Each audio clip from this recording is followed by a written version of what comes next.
Sir, सबसे पहले तो ये बता दें कि पीटीआई दोबारा सोच रही है कि इस्लामाबाद आएगी, क्योंकि कल से कुछ अफवाहें हैं। वैसे तो कुछ शेख फकास साहब ने इसकी तरदीद भी की है, लेकिन अली अमीन साहब तो एहतजाज भी ऐलान भी कर चुके हैं कि धरना एहतजाज हमारा ख़त्म नहीं हुआ और हम पूरी ताकत से वापस आएंगे।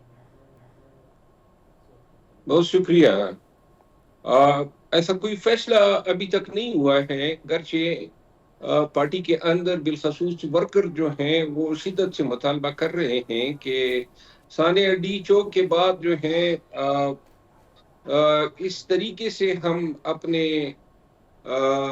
जो वेंटिलेट कर सकते हैं अपने गुस्से को कि हम इसका जवाब जो है वो एहतजाज से दें और दोबारा जो है इस्लामाबाद जाकर दें। लेकिन मेरा ख्याल नहीं है कि फिल वक्त पार्टी के अंदर सीनियर लेवल पे इसके लिए कोई कंसेंसस डेवलप होगा।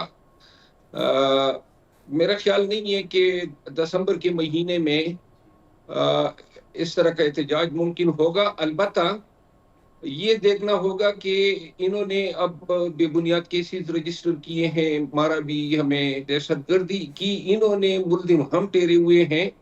अगर इन चीजों पे जो है वो रिजेंटमेंट आती है या गुस्सा या इश्तियाल बनता है तो शायद अगले साल जनवरी में कहीं जाके इसके लिए टेम्पो बनेगा एहतजाज के लिए। यह तो बड़ा लंबा टाइम है, मतलब अगले साल। खैर, वैसे तो 1 माह ही है। पीटीआई की तरफ से कहा जा रहा है कि बानिए पीटीआई की गुमशुदगी की अफवाहें हैं, जबकि हुकूमती और जेल ज़राए बार बार ये कह रहे हैं कि वो बिल्कुल ठीक हैं, जेल के अंदर मौजूद हैं और तंदुरुस्त भी हैं। मेरा ख्याल है कि ये अफवाहें हैं और आज भी हमें अपने ज़राए से ये कंफर्म हुआ है कि खान साहब जो हैं वो जेल में ही हैं। और ऐसे अफवाहों से वर्कर्स में बड़ी ये जान की कैफियत पैदा होती है। ताज़ा ताज़ा सानिया डी चौक हुआ है, अब फिर खान की गुमशुदगी या फिर उनके जान के हवाले से अंदेशों को बढ़ावा देना मुल्क में और फिर बिलखसूस पाकिस्तान तहरीक इंसाफ के सर्कल्स में जो है बड़ी ही एक अजीब व गरीब सी कैफियत को जन्म देता है। ऐसे अफवाहों से मेरा ख्याल है परहेज किया जाना चाहिए। बिल्कुल सही। एहतजाज की नाकामी का जिम्मेदार बुशरा बीबी को ठहराया जा रहा है, ना सिर्फ पीटीआई के अंदर से बल्कि हुकूमती रहनुमा भी बार बार सारा टारगेट उन्हीं की तरफ किए रखे हैं। बल्कि अब तो यहाँ तक कहा जा रहा है कि अगर तहरीक इंसाफ या बानिए पीटीआई को बचाना है तो बीबी को सियासत से दूर रखना है।